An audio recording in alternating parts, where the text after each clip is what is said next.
Well, it's great to be with you for this virtual walk through Ephesians. So thank you, Earl, for inviting me to come and share and speak today. And if you don't know me, I'm James Russell, and I'm the Rector of St Mary's here in Overton. So my verses for today are from Ephesians 3, verses 10 and 11. God's intent was that now through the church, the manifold wisdom of God should be made known to the rulers and authorities in the heavenly realms, according to his eternal purpose, which he accomplished in Christ Jesus, our Lord. It's a strange and wonderful truth that Paul expressed when he said that the church would be an expression of the manifold wisdom of God to a watching heavenly audience. The Church of God has a far bigger audience than anybody realizes. So when we gather as a local church fellowship, along with other churches throughout the world, we are being watched. We know that. We know that locally. Our actions are being observed. People notice what we do and what we say, and how we do what we do, and how we say what we say. But you know what? We're being watched not just by a local audience, or a national audience, or even an international audience. We're being watched by a universal, cosmic audience, the rulers and authorities in the heavenly realms. What an extraordinary thing. We're being watched on a cosmic level. Do I really believe that? Do I really understand that? My church here in Overton somehow displaying God's wisdom to a heavenly audience?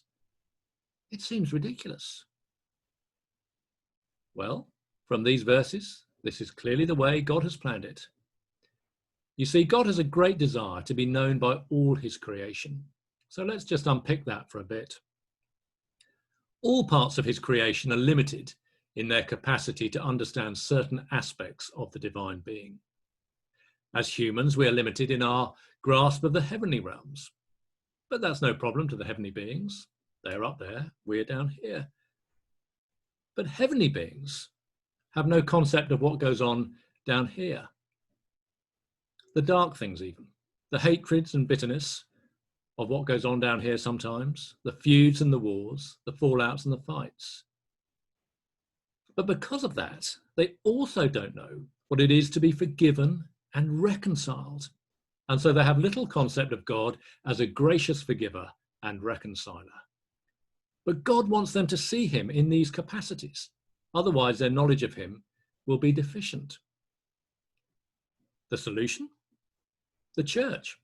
The church is to be a living illustration of the remarkable working of God in this respect. The manifold wisdom of God is to be seen at work in the church which he has created. Wow. God has brought our church into being to display something on a cosmic level. The point is that every time a person is reconciled to God and to their brothers and sisters from every tribe and nation, every time a person is reconciled to God and to their brothers and sisters, the demons scream and the angels rejoice because the manifold wisdom of God is revealed. And the church is the place where that picture of reconciliation is most obviously displayed, people reconciled with God and with each other. So in the church, in our church here, it is the expression of the many and varied ways that God reaches out to people and touches the lives of people that is of such interest to the heavenly viewers. The multitude of reconciliations he effects, the various ways he does it, the different people whose lives are changed, the different fellowships and communities that he establishes. The various ministries he blesses all show the manifold wisdom and grace of God. In summary, the manifold wisdom of God is the complex brilliance of his salvation plan. And its brilliance is displayed whenever your local church meets together. Every local church is God's trophy cabinet. So let's remind each other of that when we meet online and eventually when we meet back together in our church buildings. You know, it's hard to get our heads around it. We can all feel so insignificant somehow. But the church is God's manifold wisdom being revealed on a cosmic level, and we are part of it. This is big. In other words, every local church gathering anywhere in the world is like one of those champions celebrations on an open top bus.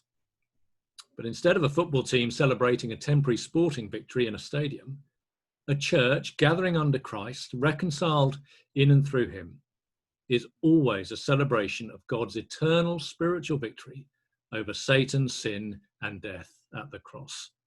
And it's clear for all on earth and in the heavens to see. God has no plan B. We are the ones to show forth his manifold wisdom, and that's the way he always planned it. So whatever we do, let's do it well, for our God and for the watching audience.